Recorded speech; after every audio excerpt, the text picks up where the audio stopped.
Hey guys, thank you so much for clicking on today's video. My name is Annalise and this is my channel where we get planty with it. I actually just filmed this entire video, but my phone wasn't recording. So, we're gonna refresh with a little better booch. Obviously this is not sponsored, but I just like this drink.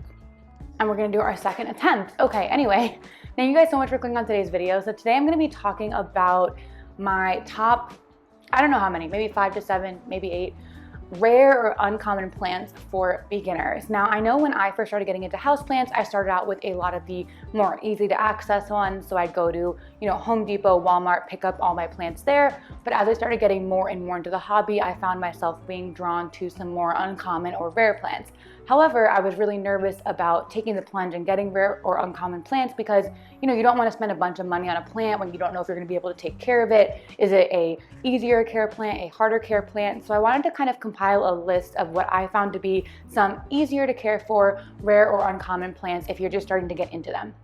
Now, a little caveat, obviously this is just based on my personal experience of growing plants in my own home environment. I live in New York City, so obviously the climate is different everywhere in the country and the world. So this is just based on my experience. You may have a completely different experience with these plants. I did try, however, for the most part to pick plants that I have not heard a lot of people have issues with. So I think it's a pretty good list. Hopefully, definitely comment down below if you agree with some of the plants on this list or what plants you would add as easy, uncommon, rare plants for beginners. Down the road, I do want to do a video about rare plants to not get as a beginner. I definitely made quite a few mistakes with some rare plants that I got as a beginner when I didn't really know what I was doing and they were really needy and had difficult care requirements. So I'll make that video down the road, but this is for easy plants for beginners.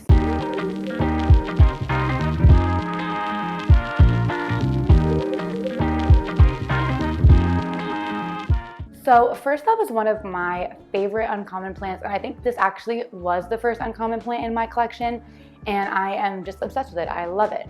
And that is the beautiful Syngonium albo. So it is a variegated Syngonium with this beautiful white variegation. I don't know why this one leaf has just been stunning to me. I love kind of the color blocking variegation. They also can have more of a speckled variegation. Here's the new leaf, so beautiful. Now, there's quite a few reasons I love this guy. In general, I find Syngonium pretty straightforward to take care of. They can do well in a ton of different mediums. I have some Syngonium that are just growing in water and have been for months and months and months, and they've been doing totally fine. I just make sure to give them nutrients once in a while. They can grow really easily in soil. My main albo Syngonium is growing in leca and absolutely loving it. So I think that's one real perk. You can really grow it in any medium that you're comfortable with. You can grow it in sphagnum moss even, whatever you want, perlite. They really will do fine in anything.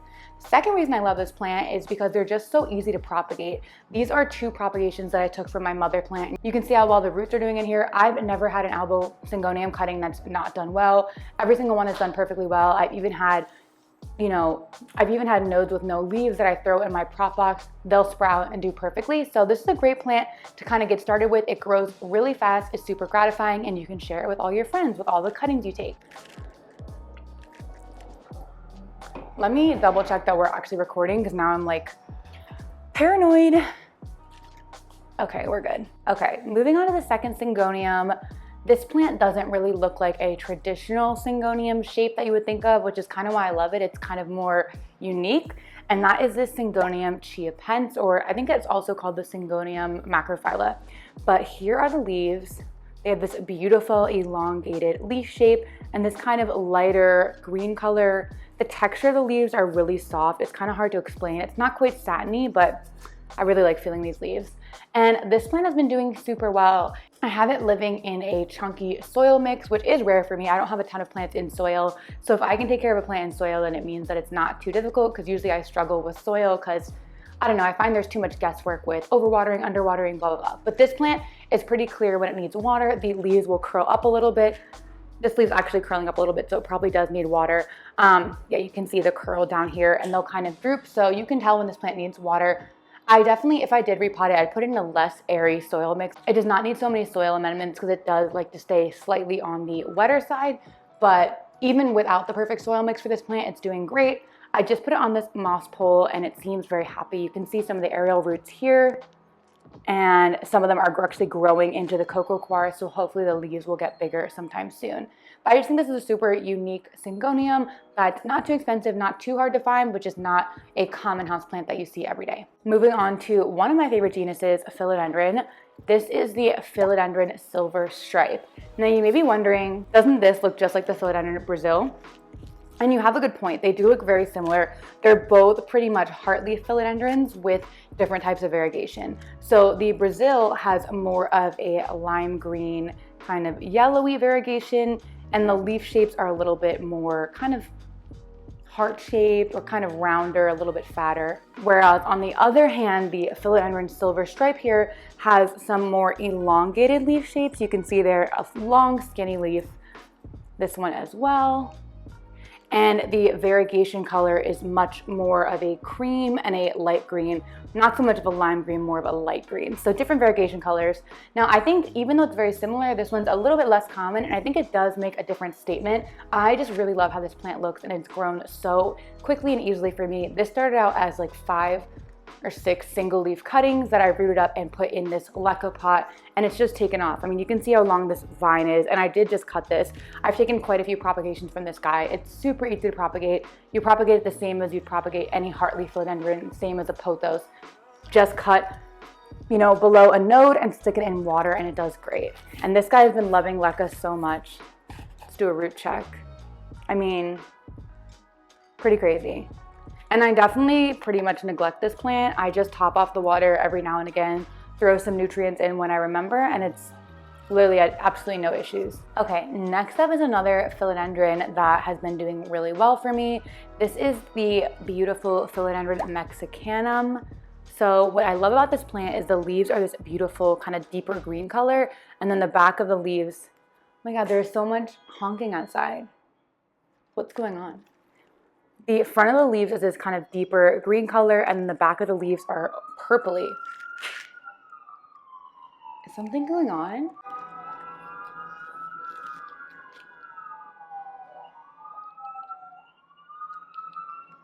Okay, they're moving. Okay, we're back. The front of these leaves are a beautiful kind of deeper green color, and then the back of the leaf is this nice, beautiful purpley color, which I think is just so unique. And it's been just such a prolific grower. So this was the original leaf I got it as. It came as a single leaf cutting, and it was a mid-cut, meaning that there was not a growth point already coming from it. It had to develop a new growth point. So when I got it, it had to root up, get a growth point.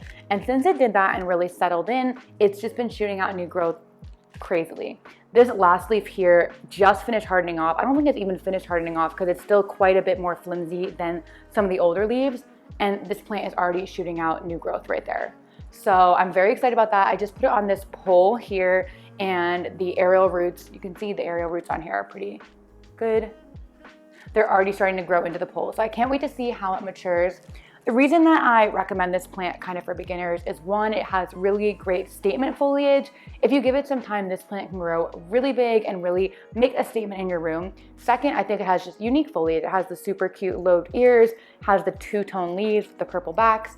And I think it gives a lot of good signals when it needs water. So it can get kind of droopy, the leaves can kind of curl in on themselves so you know it needs water. And it just seems super, super happy. It's never really been super needy. Even if I've forgotten to water it, underwatered it, nothing really went badly with it. I have this guy living in sphagnum just because that's what I rooted it in, and I never got around to changing it. But it's been loving in here, so it's probably just gonna stay in here for a good while. That is the Philodendron Mexicanum. I actually never talk about this plant, and I don't know why. I feel like I didn't really appreciate it enough until I put it on this pole, and now I'm seeing just like how cool and statement-y it's looking. Maybe I have to move it into a more noticeable location in my house so I can appreciate it. So next up is actually one of my like all-time favorite plants, I think, and that is the Variegated Bromeliad. Here she is. Now I know this plant is definitely harder to find. I imported mine in my first import order, which was, it got here in March, I think, of this year. And since then, it's just absolutely exploded with growth. It came with starting out maybe 4 or 5 leaves. I'll insert a picture of when I first got it. And this is just one cutting of many that I've taken from it. You can see just like how crazy it is here.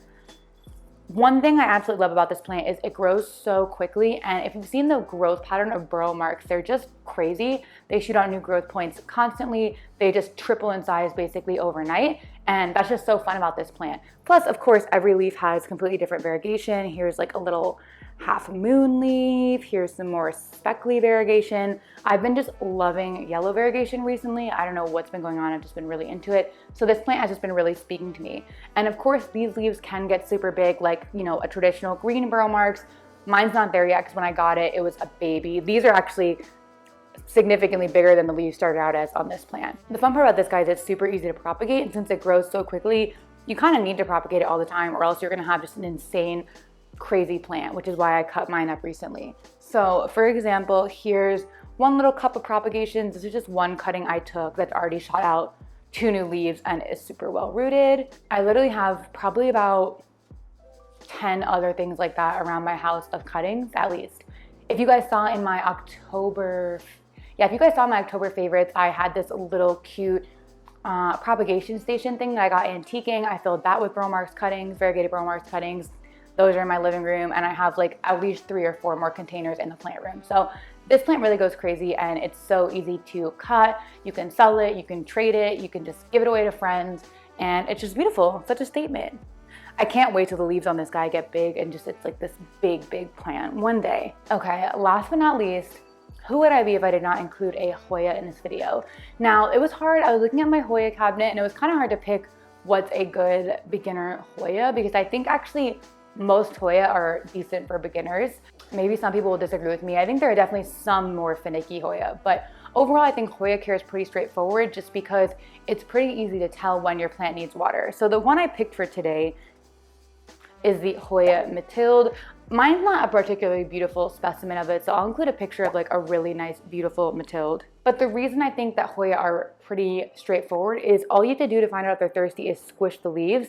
You do the taco test, so you try to fold the leaf like a taco. Now, this guy, as you can see, is firm. It's not folding. If it were folding like significantly when I squished it, that means it's thirsty. So literally you just water it when it's getting squishy, and that's pretty much it. So I think most of my Hoya are pretty straightforward. The only ones I've really struggled with are kind of the ones that have different textures than the traditional like thick waxy leaves of Hoya. So the linearis, you guys have seen and know I struggled with. The Burtonii I struggled with, that has kind of a thinner leaf. Other than that though, I think most of the waxy leaf Hoyas are pretty straightforward. And they seem to do well in a lot of different mediums. I know a lot of people have them in pon. I have mine in leca for the most part. This guy's in soil and doing well. So this was just an example of a Hoya that you could grow happily in your home as a beginner. This is definitely gonna be an awkward transition because I finished filming the entire video and then was about to clean up all the plants behind me and realized I totally forgot one that I really did want to talk about, because I didn't talk about any Monstera today, and I know Monstera is a genus that so many people love, so I wanted to include one. And this one I was a little bit more nervous about including, one because it has a higher price tag than a lot of the other ones I've mentioned, and 2, I really don't know what other people's experience is growing this plant. All I know is my experience. It's actually my boyfriend's plant, so all I know really is his experience growing it and what I've seen of it, but I'm gonna talk about it anyway just because maybe it's something to consider if you love Monstera and want to try a rarer one.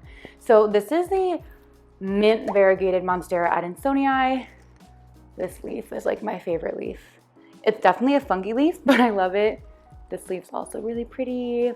So it started out as a 2, maybe 3 leaf cutting from Planted by Christy, and it's just been taking off. It's already rooting into this moss pole here. You can see the new leaf it's putting out. Oh my goodness. It looks like it has so many fenestrations in it. Now, this is a plant I was definitely intimidated by because, one, I find regular Monstera adansonii difficult. I know everyone probably finds that plant super easy. It's a super common house plant, but for some reason when I had mine, I had it in soil, and I do struggle with soil just generally, but the bottom leaves were constantly yellowing. Like, it would grow, but then it would drop bottom leaves all the time. So I don't know what that was about. So I was definitely nervous about getting this plant, but we have it living just in sphagnum moss. That's pretty much it. There's some perlite at the bottom in there, and it's been doing so well.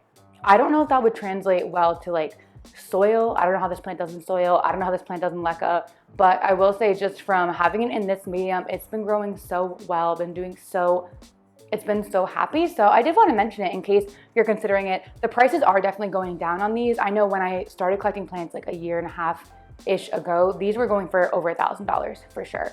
And now they're not even close to that, not even half of that for some of them. Some of them still are expensive, but this one was definitely not even anywhere close to that. So if you kind of want to try a rare plant and experiment, I think this is a good one to try. Plus, it's super easy to propagate, just like any Monstera Adansonii. You just cut it a node. It does already have good aerial roots. I'll kind of try to show you some there. So I didn't want to forget this guy, even though I did forget him. I wanted to add it back in. Okay, back to what I was saying before. I hope this video was helpful in finding some plants that are kind of on the easier side or maybe more forgiving for beginners. Obviously, some people may disagree and maybe had a lot of trouble with some of these plants, but this is just my experience. All these plants have done super well in my care. Never really had a ton of pest issues, never really had leaf drop, anything like that. So I do really love all of these babies behind me, and hopefully you guys do as well. Definitely comment down below if you have any good, rare, or uncommon plants that you think beginners would be able to take care of really well. Definitely comment. And if you have any plants that you absolutely hate and you think are horrible for beginners, also comment down below so I can start gathering ideas for my second part to this video. I already have quite a few ideas, but I do want to hear what you guys say, or I do want to hear what you guys think about some more difficult rare plants. Anyway, that's gonna be it for me today. I hope you guys are doing okay with this horrible daylight savings. It's literally 4:40 right now and it's getting dark. That's so sad. That's very upsetting. Moving on, staying positive.